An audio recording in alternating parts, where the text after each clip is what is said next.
एक ही घड़ी मुहूर्त में जन्म लेने पर भी सबके कर्म और भाग्य अलग अलग क्यों? एक प्रेरक कहानी। एक बार एक राजा ने विद्वान ज्योतिषियों की सभा बुलाकर प्रश्न किया, मेरे जन्म पत्रिका के अनुसार मेरे राजा बनने का योग था। मैं राजा बन गया, लेकिन उसी घड़ी में अनेक जातकों ने जन्म लिया होगा जो राजा नहीं बन सके। क्यों? इसका क्या कारण है? राजा के इस प्रश्न से सब निरुत्तर हो गए। अचानक एक वृद्ध खड़े हुए और बोले, महाराज, आपको यहाँ से कुछ दूर घने जंगल में एक महात्मा मिलेंगे, उनसे आपको उत्तर मिल सकता है। राजा ने घोर जंगल में जाकर देखा कि एक महात्मा आग के ढेर के पास बैठकर अंगार खाने में व्यस्त है। राजा ने महात्मा से जैसे ही प्रश्न पूछा, महात्मा ने क्रोधित होकर कहा, तेरे प्रश्न का उत्तर आगे पहाड़ियों के बीच एक और महात्मा है, वो दे सकते हैं। राजा की जिज्ञासा और बढ़ गई। पहाड़ी मार्ग पार कर बड़ी कठिनाइयों से राजा दूसरे महात्मा के पास पहुंचा। राजा हक्का बक्का रह गया। दृश्य ही कुछ ऐसा था। वे महात्मा अपना ही मांस चिमटे से नोच नोच कर खा रहे थे। राजा को महात्मा ने भी डांटते हुए कहा, मैं भूख से बेचैन हूँ, मेरे पास समय नहीं है। आगे आदिवासी गांव में एक बालक जन्म लेने वाला है जो कुछ ही देर तक जिंदा रहेगा। वह बालक तेरे प्रश्न का उत्तर दे सकता है।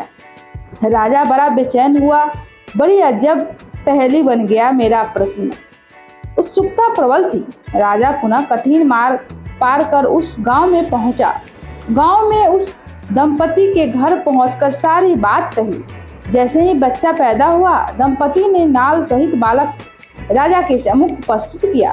राजा को देखते ही बालक हंसते हुए बोलने लगा, राजन, मेरे पास भी समय नहीं है, किंतु अपना उत्तर सुन लो। तुम और मैं और दोनों महात्मा 7 जन्म पहले चारों भाई राजकुमार थे।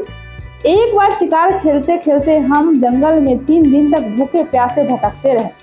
अचानक चारों भाइयों को आटे की पोटली मिली। हमने उसकी 4 बाटी से की। अपना अपना बाटी खाने के लिए बैठे ही थे कि भूख प्यास से तड़पते हुए एक महात्मा वहां आ गए। अंगार खाने वाले भैया से उन्होंने कहा, बेटा, मैं 10 दिन से भूखा हूँ, अपनी बाटी में से मुझे भी कुछ दे दे। मुझ पर दया करो, जिससे मेरा भी जीवन बच जाए। इतना सुनते ही भैया गुस्से से भड़क उठे और बोले, तुम्हें दे दूंगा तो मैं क्या खाऊंगा, आग, चलो भागो यहाँ से। वे महात्मा फिर मांस खाने वाले भैया के निकट आए। उनसे भी अपनी बात कही, किंतु उन भाइयों ने भी महात्मा से गुस्से में आकर कहा कि बड़ी मुश्किल से प्राप्त ये बाटी तुम्हें दे दूंगा तो मैं क्या अपना मांस नोच कर खाऊंगा। भूख से लाचार हुए महात्मा मेरे पास भी आए, मुझसे भी बाटी मांगी, किंतु मैंने भी भूख में धैर्य खोकर कह दिया कि चलो आगे बढ़ो, मैं क्या भूखा मरूं। अंतिम आशा लिए वो महात्मा, हे राजन, आपके पास आए, दया की याचना की। दया करते हुए खुशी से आपने अपनी बाटी में से आधी बाटी आदर सहित उन महात्मा को दे दी। बाटी पाकर महात्मा बड़ी खुश हुए और बोले, तुम्हारा भविष्य तुम्हारे कर्म और तुम्हारे व्यवहार से फलेगा।